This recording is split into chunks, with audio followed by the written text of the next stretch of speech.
안녕하세요. 영상 시작 전에 구독과 좋아요 눌러주시면 감사하겠습니다. 오늘의 첫 번째 경기입니다. 12월 5일 금요일 오전 2시 보로그나 대 파르마 해외 축구 경기 분석입니다. 첫 번째 팀 전력 및 전술 분석입니다. 보로그나는 이탈리아노 감독 특유의 점유 기반 4-2-3-1을 유지하며 후방 빌드업 안정성과 측면 확장을 동시에 노리는 구조입니다. 모로포베가의 중원 더블축이 전환 안정성을 담당하고 오르솔리니, 오드가드, 도밍게스가 하프스페이스 점유를 반복하며 공격 전개 폭을 넓힙니다.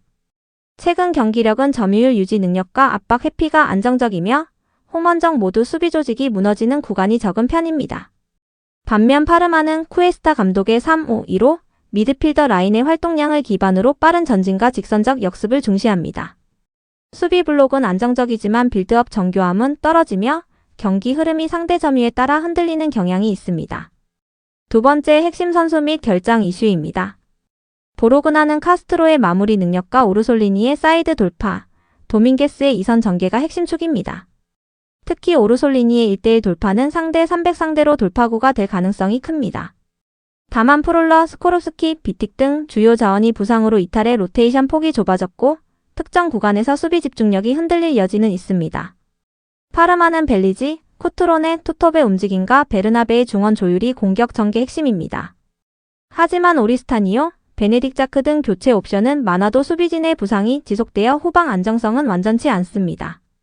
특히 스즈키, 프리간, 서카티 결장은 제공권, 수비 커버 모두에 영향을 주는 약점입니다. 세 번째, 최근 5경기 흐름입니다. 보로그나는 최근 크레모네세전 패배 이후 다시 안정감을 회복하며 나폴리, 잘츠부르크, 우디네세전 등에서 전방 압박과 점유율 운영이 확실히 살아났습니다.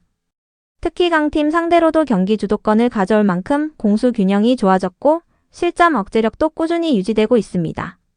파르마는 우디네세전 승리 이후 밀란전 무승부, 보로그나전 패배 등 기복 있는 흐름을 보이고 있습니다. 역습 완성도는 준수하지만 중원 압박 강도가 약화된 경기에서는 수비 블록이 쉽게 흔들리고 강한 압박을 당하면 빌드업 오류가 잦은 편입니다. 최근 원정에서는 실점률이 다소 높은 것도 부담입니다. 네 번째 맞대결 주요 포인트입니다. 핵심은 보로그나의 전진 빌드업을 파르마가 3-5-2 미드필드 라인으로 얼마나 차단하느냐입니다. 파르마는 전방 압박 강도가 일정하지 않아 보로그나가 중원에서 수적 우위를 쉽게 만들 가능성이 있습니다. 또한 보로그나 측면의 돌파력은 파르마의 윙백 수비 부담을 키울 요소입니다.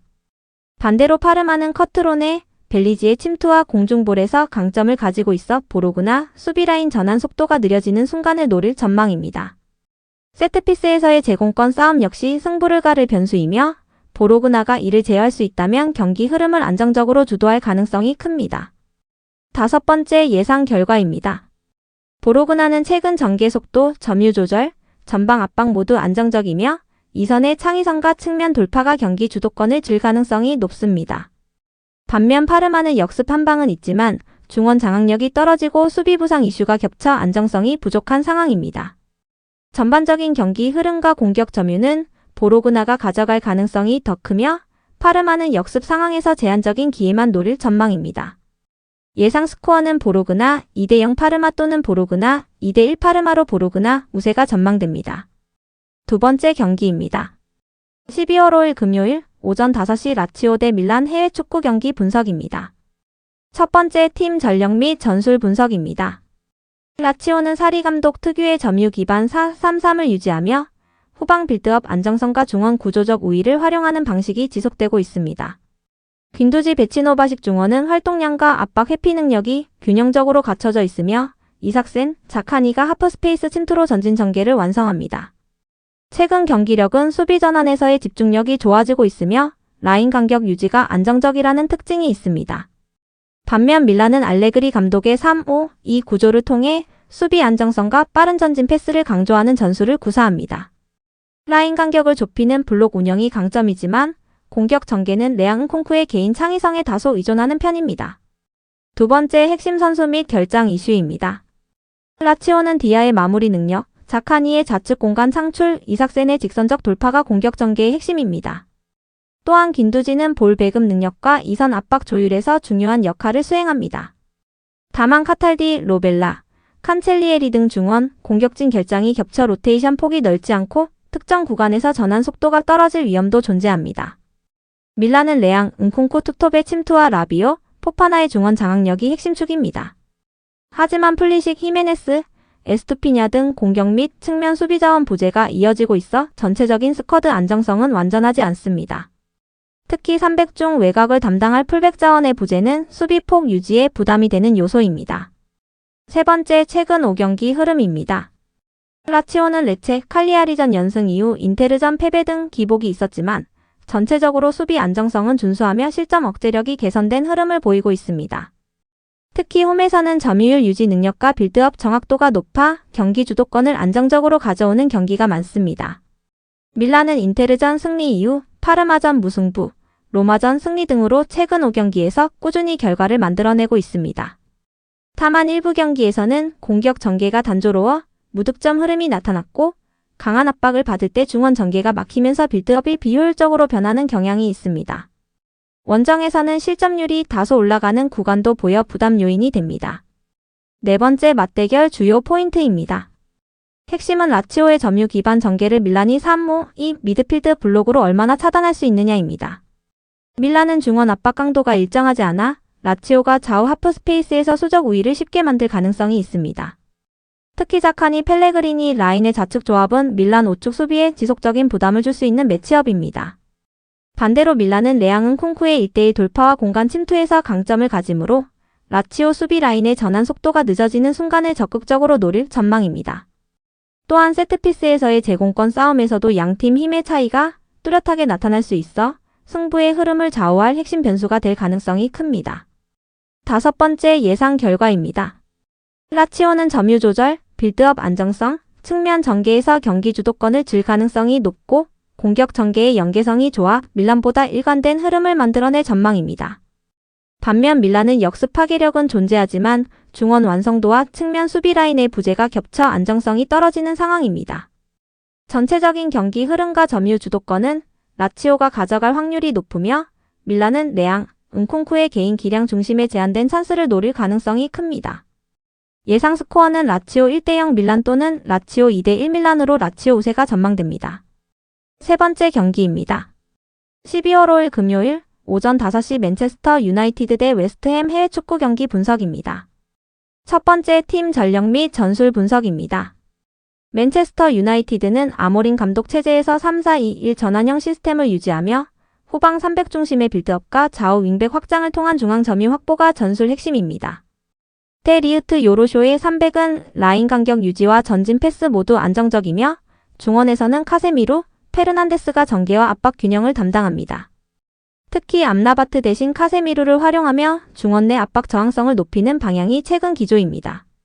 반면 웨스트햄은 누누 산투 감독의 4-2-3-1로 후방 블록 안정성과 빠른 측면 전개를 기반으로 하는 구조입니다.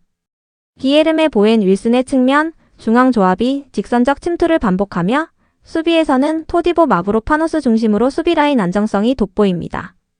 두 번째, 핵심 선수 및 결장 이슈입니다. 메뉴는 질크지의 마무리 능력과 은베모 페르난데스 이선 조합의 유기적 움직임이 공격 완성도를 높이는 축입니다. 달로트와 쇼의 빌드업 관여도도 점유 유지에 중요한 역할을 합니다. 다만 마그와이어, 세스코 등 중앙 라인 자원의 이탈은 로테이션 폭을 줄이며 특히 세스코 결장은 제공권과 박스 점유 능력 감소로 이어질 수 있습니다. 웨스트햄은 윌슨의 전방 움직임, 보엔의 측면 돌파, 페르난데스의 중앙 전개가 핵심이며 토디보 마브로파노스는 후방 안정성을 책임지고 있습니다. 그러나 파케타의 징계와 서머빌, 스칼레스 등의 부상으로 공격 전개 옵션이 줄어든 상태이며 측면 전환 과정에서 완성도가 떨어질 위험이 존재합니다. 세 번째, 최근 5경기 흐름입니다. 메뉴는 최근 크리스탈 팰리스전 승리, 에버턴전 패배, 토트넘, 노팅엄전 연속 무승부 등 기복 있는 흐름을 보였습니다. 그러나 브라이턴전 4대2 승리처럼 공격적으로는 폭발력이 분명히 존재하며 전진 속도와 이선 연계가 살아날 때 경기 주도권을 가져오는 장면이 많습니다. 다만 수비 실점 패턴이 일정하지 않고 후방 압박 회피에서 흔들리는 구간이 반복된다는 점은 여전히 단점입니다.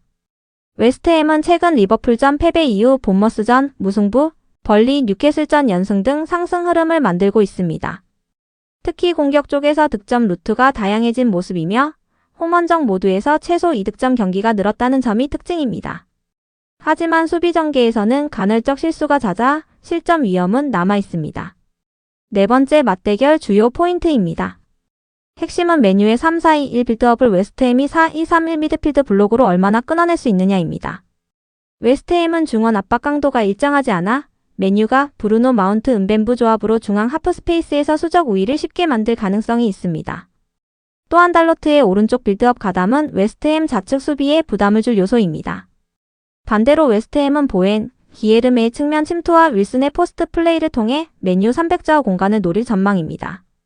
특히 전환 상황에서 웨스트햄의 역습 효율이 높기 때문에 메뉴의 중원 압박 실패가 실점으로 연결될 위험도 있습니다.